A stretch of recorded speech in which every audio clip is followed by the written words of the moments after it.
8h36, Nadine Morano est avec nous, bonjour. Bonjour. Vous n'avez pas vu depuis un petit moment, Nadine Morano. Enfin, ici même, mais dans les médias. Hein. Vous étiez un peu si, on en retrait, voit, non? Non, on vous voit. On voit dans les médias. On vous entend. On voit surtout au Parlement parce que je travaille beaucoup et vous savez que nous avons des sujets graves. La semaine dernière, je suis intervenue dans l'hémicycle du Parlement européen sur la question de la crise migratoire qu'est en train de subir l'Union européenne. Donc, il y a énormément de travail. Je vais parler des migrants, évidemment, parce que c'est l'un des sujets majeurs qui touche l'Europe, et pas que l'Europe, la France aussi. Et tous nos territoires, Monsieur Bourdin. Oui, et tous nos territoires. Vous savez pourquoi? Bien sûr, Mayotte. Non, mais je sais. Je vous parle même pas de Mayotte, ni même de la Guyane. Je vous parle de nos campagnes, Monsieur Bourdin. Parce que vous savez que le gouvernement est en train de vider la jungle de Calais. La jungle, vous vous rendez compte, comme c'est grave d'entendre ce nom prononcé, la jungle de Calais, et de répartir les migrants dans nos villages. Vous savez que nous, en Meurthe-et-Moselle, petit village, Tantonville, 11 migrants qui sont dans le château de la commune, dites-moi, au château. Il y avait même une journée portes ouvertes. Oui, jamais on aurait fait ça. Dites-moi, il paraît que ça s'est très bien passé, cette journée portes ouvertes. À Tantonville, vous n'y êtes pas allé. Mais non, je ne suis pas allé. Oui, non, mais je sais, je suis pas allé à la journée porte ouverte. Je suis allé à la réunion du conseil municipal où avait été évoqué en présence du secrétaire général de la préfecture, donc l'éventualité de l'arrivée de ces migrants dont on n'avait pas de réponse précise sur leur statut précis. Est-ce qu'ils sont demandeurs d'asile? Est-ce qu'ils sont en situation légale? Est-ce qu'ils sont demandeurs économiques? On met 11 personnes dans un château. Je vous dis, pour des sans domicile fixe, on l'aurait pas fait chez nous. Donc on les met au château. C'est pas certain. Non, jamais on a accueilli dans un château à Tantonville. Peut-être dans un château, le symbole. Non, mais attends. Le symbole, je vais vous dire, il y a de quoi quand même se poser des questions, de se dire qu'on répartit dans nos villages des migrants dont on n'est pas sûr de la situation juridique, qu'on est en train d'examiner. Alors, il y a Pakistanais, Irakiens, Soudanais. Ce ne sont pas des familles, ce sont des hommes seuls. Ils ont le droit d'être Pakistanais, Irakiens et Soudanais. J'ai pas dit qu'ils n'avaient pas le droit d'avoir ces nationalités-là. Ce que je vous dis, c'est que la France, aujourd'hui, a une politique d'immigration irresponsable. Vous savez qu'aujourd'hui, le nombre d'asiles est passé à 33% d'augmentation. C'est-à-dire que par rapport quand le nombre est très faible encore. Quand nous étions au gouvernement, c'est 100% d'augmentation. 100%. Donc vous voyez bien qu'aujourd'hui, l'Europe fait face à une vague migratoire de masse qu'elle ne contrôle pas, mais surtout qu'elle a encouragé, Monsieur Bourdin, elle l'a encouragé. Avec ce qui se passait en crise en Syrie, plutôt que de dire, quand on a vu tous ces bateaux arriver, de dire attention, stop, nous n'accueillerons pas de migrants supplémentaires, mais nous allons intervenir pour régler la crise en Syrie et en Libye. Il y a une inertie de la communauté internationale sur cette question. Eh bien, l'Union européenne, qu'a-t-elle fait? La Commission européenne, qu'a-t-elle fait? La politique de quotas de migrants. Ça veut dire, venez chez nous, on va vous accueillir. Morano, et voilà. Attendez, avant de regarder la globalité de cette politique migratoire, je voudrais un mot sur Tantonville, quand même. Le maire lui-même a dit la situation est en train d'être dédramatisée, ça ne pose pas de problème, nous allons avancer tous ensemble. Bon, il y a une journée porte ouverte qui s'est bien passée. Bon. On referme la page. Mais vous savez que le conseil municipal n'était pas d'accord. J'y suis allé au conseil municipal. Je sais. Mais aujourd'hui, ça a changé. Vous n'étiez pas ce week-end. Mais attendez, Monsieur Bourdin, je ne vais pas à une journée porte ouverte. Je défends les intérêts de la population. Et quand on nous dit... Mais la population est allée rencontrer ces migrants. La population, là, vous ne connaissez pas Tantonville, moi je connais très bien. Non, c'est vrai. Je connais très bien Tantonville. Je connais mieux les Cévennes, oui. Chacun son territoire. Je vais vous dire, Monsieur Bourdin, il y a une association donc qui est chargée de s'occuper des migrants. Qu'est-ce qu'ils font toute la journée? Vous pouvez me dire qu'est-ce qu'ils font? Non, mais qu'est-ce qu'ils vont faire? Vous savez qu'il n'y a pas de moyen de transport pour aller à Nancy. Donc ils font quoi toute la journée? Aux frais du contribuable. Donc on les met dans un château, on va les occuper, on ne sait pas ce qu'ils vont faire et c'est le contribuable qui paye. Alors je vais vous dire à un moment, ça suffit. Stop. C'est une politique irresponsable. Alors regardons, avant de regarder la situation internationale et globale, regardons Calais, ce qui s'est passé à Calais. Ces migrants de Tantonville viennent de Calais. Alors le ministre de l'Intérieur dit on est en train d'essayer de faire en sorte de diminuer le nombre de migrants présents à Calais. Bon, en les répartissant un peu partout sur le territoire français. Donc au lieu de régler le problème, on le disperse. Bon, plutôt que de les garder à Calais. Qu'est-ce que vous faites, vous, avec tous ces migrants qui sont à Calais? si vous ne les répartissez pas sur le territoire national? Vous en faites quoi? Donc vous ne réglez pas le problème à la source, mais vous dispersez le problème. Vous On est d'accord? Vous en faites quoi? J'en fais quoi? Mais je vous l'ai déjà expliqué plusieurs fois, d'ailleurs, quand je suis venue chez vous. Alors très bien, je vous ai dit que là-bas, alors d'abord, il faut agir sur plusieurs leviers. Ça veut dire qu'il faut envoyer un message fort en disant c'est fini, l'Union européenne ferme ses frontières, nous n'accueillerons plus de migrants supplémentaires. L'Union européenne, les États membres... Non mais d'accord, mais là, arrêtons. Je vous parle de Calais. Ces migrants veulent aller en Grande-Bretagne. La Grande-Bretagne dit non. Alors, on les garde chez nous? Qu'est-ce qu'on fait? Moi, je vous ai dit... Qu'est-ce qu'on fait des migrants de Calais? Monsieur Bourdin. Mais qu'est-ce qu'on en fait? Allez-y, expliquez-moi. Monsieur Bourdin, tous ceux qui n'ont pas vocation à rester sur notre territoire et qui ne relèvent pas du droit d'asile parce qu'ils sont des migrants économiques ont vocation à retourner chez eux. Il faut renforcer les services administratifs là-bas pour pour regarder qui sont ces personnes, analyser leurs demandes et leurs dossiers et les renvoyer dans les meilleurs délais chez eux. Parce que je vous disais tout à l'heure que les demandes d'asile ont explosé et les asiles qui ont été accordés ont augmenté de 33%. Ça veut dire quoi? Ça veut dire que tous ceux qui ne relèvent pas du droit d'asile, Monsieur Bourdin, où leurs demandes ont été rejetées, ils sont où?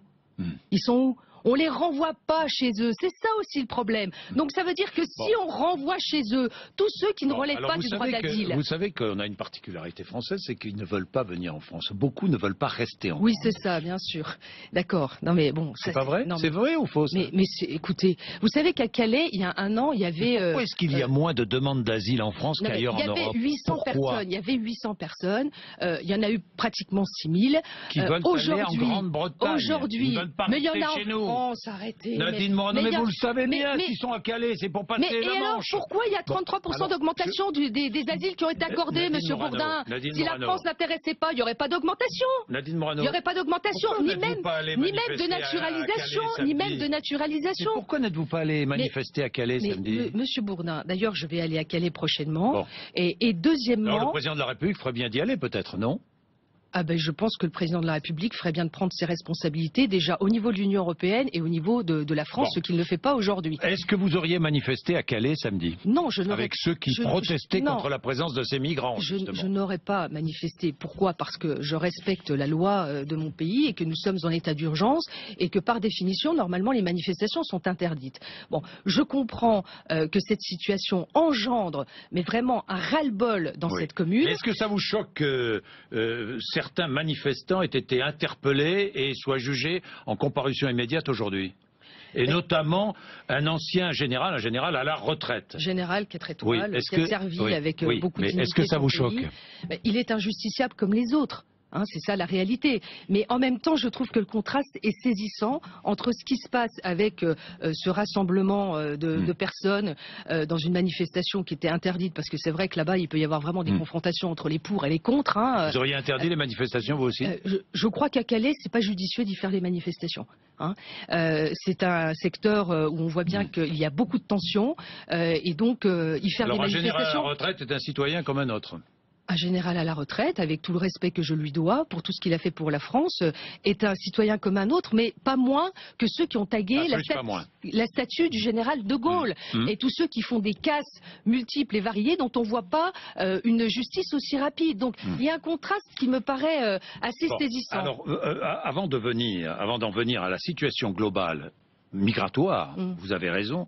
Un mot sur des mesures qui sont prises ici ou là en Europe. Le Danemark, par exemple, qui saisit les économies de tous les migrants au-delà de 1 300 €. On devrait faire la même chose en France pour financer leur séjour et leur demande d'asile? Je vous le dis, ça me choque. Voilà, c'est quelque chose qui me choque. Et je pense que c'est vrai que ça a un coût, mais plutôt que d'en arriver à des situations telles que celle-là, il serait plus judicieux de régler... Parce que vous savez, Monsieur Bourdin, les choses sont simples. Vous ne réglerez pas la crise migratoire de masse que nous sommes en train de vivre si vous ne réglez pas la crise politique en Syrie et au Liban. Alors justement, vous avez raison. Alors parlons-en. Il y a actuellement des il y a actuellement des dizaines de milliers de Syriens qui veulent passer en Turquie, mais la Turquie dit non pour l'instant.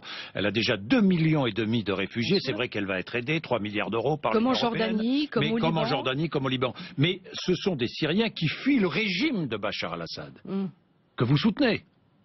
Écoutez, il faut parler... Qui bombarde Alep. Non mais attendez, il faut parler franchement... Régime qui risque de tuer et qui tue. Monsieur Bourdin.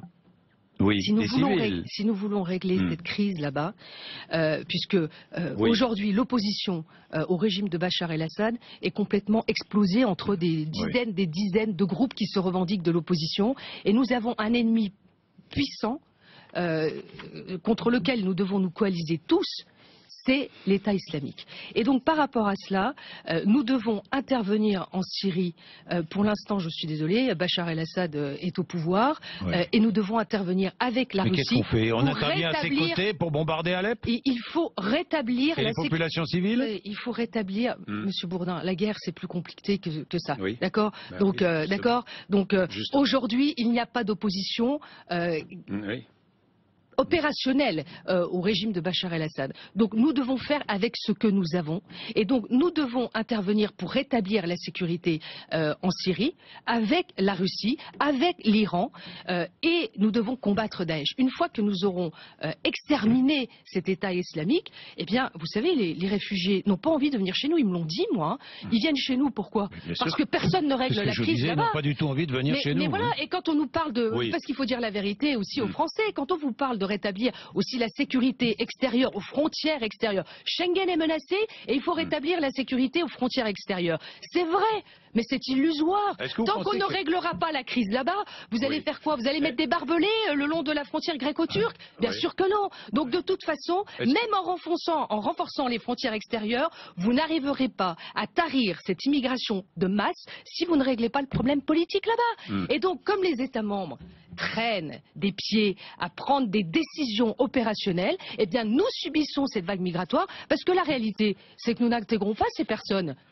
On les intègre pas, Monsieur Bourdin. On les intègre pas. On va leur donner un travail, un logement.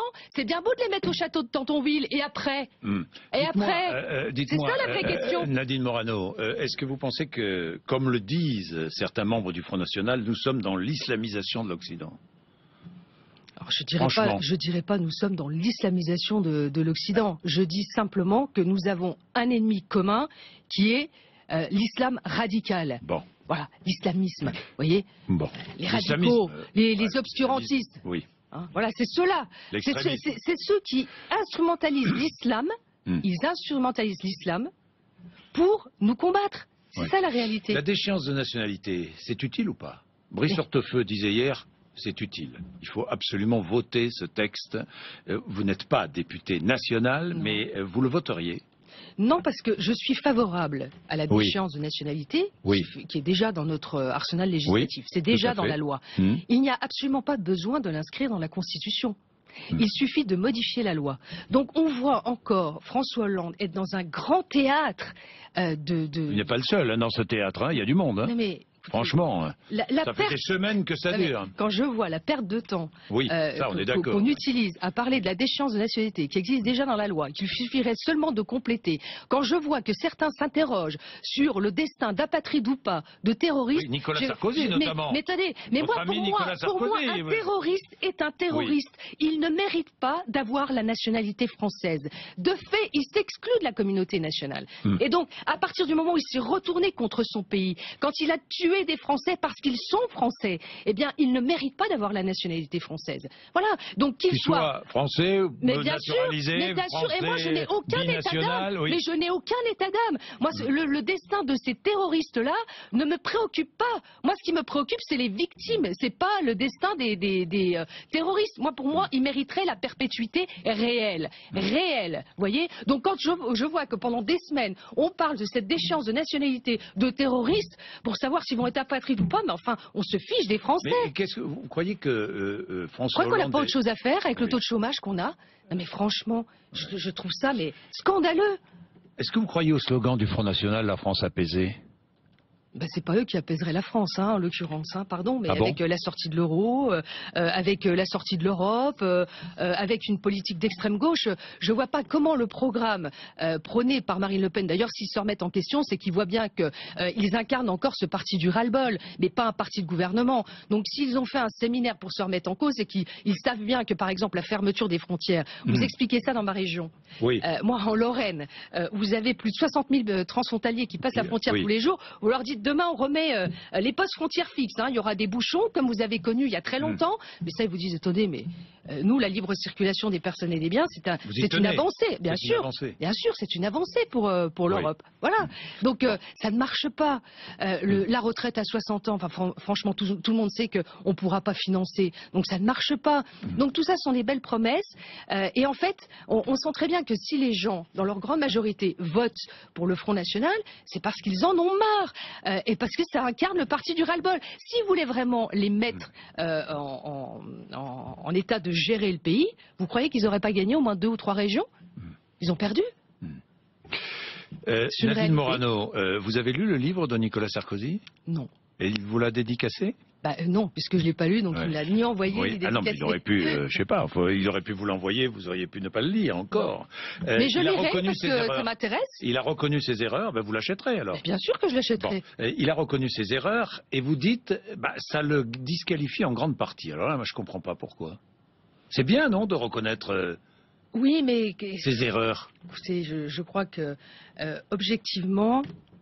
Quand vous dites que vous avez abaissé la fonction présidentielle, je crois qu'il n'y avait pas plus préparé que lui pour incarner cette fonction. Il a été ministre pendant longtemps, donc il sait très bien ce qu'est la fonction présidentielle, donc il aurait dû être préparé. Alors entendez-moi bien, je sais qu'il a fait des erreurs, comme nous on en fait tous évidemment, il a fait des erreurs, mais je pense qu'il a été aussi un grand président et qu'il a su prendre les bonnes décisions, notamment au moment de la crise financière. Voilà. La crise économique et financière, c'est une réalité, moi je l'ai vécu de l'intérieur, donc je sais toute l'énergie qu'il a mis pour combattre cette crise, les décisions qui ont été prises, son leadership international qui a été incontestable, ça c'est une réalité. Alors après, il a des égards de langage, donc il faudrait peut-être qu'il s'excuse. Vous dites ça le disqualifie, ça le disqualifie ou pas? Mais je crois que c'est en fait quand vous regardez. Là vous êtes un peu gêné là parce que vous dites non. Évidemment, je suis gênée parce que je sais, je connais ses qualités, mais je connais aussi ses défauts. J'ai toujours pensé que ses qualités étaient plus importantes que ses petits défauts de comportement. Aussi, François Hollande, Nicolas Sarkozy, les Français n'en veulent plus. Non, mais la réalité, monsieur. C'est fini ou quoi? La réalité, c'est que Angela Merkel a regagné les élections, Barack Obama a regagné les élections, Cameron a gagné les élections, et nous on les a perdues. Donc c'est qu'il y a bien un problème. C'est pas que la crise économique et financière. Les Français n'en veulent plus. Vous croyez de ces deux hommes? Je crois qu'il n'y a pas d'appétence d'un retour d'un débat Sarkozy-Hollande. Moi je le sens pas sur le terrain. Je le sens pas. Mais en même temps je le connais trop pour être une bête politique. Donc vous savez, je connais sa puissance quand même. Donc il est candidat à l'élection présidentielle. Ne vous faites aucune illusion. Ah non, mais ça personne. Parce que ceux qui doutent, franchement. Nadine Morano, vous serez candidate à la primaire. Ah, j'ai décidé d'être candidate à la primaire. Oui. Et où est-ce que vous en êtes de vos recherches de parrainage en tour? Alors, parrainage des militants et parrainage de parlementaires.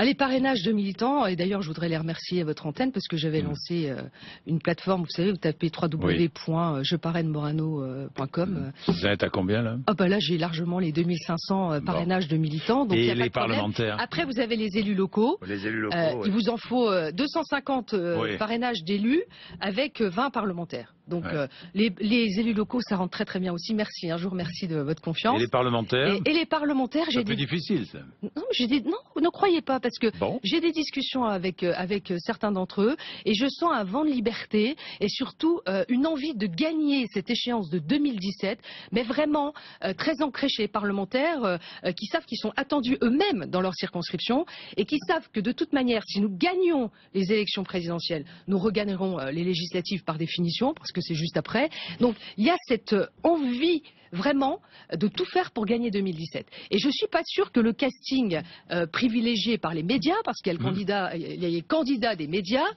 qui sont vraiment montés par les médias. Les candidats des médias, vous savez, Alain Juppé, François Fillon, que j'aime beaucoup, François Fillon. Vous aimez moins, Nicolas Sarkozy. Non, mais je respecte tous les candidats. Non, mais attendez. Il faut dire franchement les choses. Ils font partie de ma famille politique. Non, ils font partie de ma famille politique et j'ai du respect pour ce qu'ils ont fait, pour ce qu'ils sont et pour ce qu'ils proposent, parce que sur le constat, nous avons beaucoup de points de convergence. Ensuite, après... La fonction présidentielle est incarnée par quelqu'un. C'est bien les primaires. Et je trouve que ça permet une diversité de programmes, de propositions et aussi de personnalités et de parcours. Donc je crois que les Français vont attendre ça aussi avec gourmandise de voir quels sont les candidats qui vont pouvoir s'exprimer. Et je crois qu'il ne faut pas se cantonner à avoir toujours les mêmes. Sinon, ce n'est pas la peine de faire des primaires. Merci Nadine Morano, 8h56 RMC BFM TV.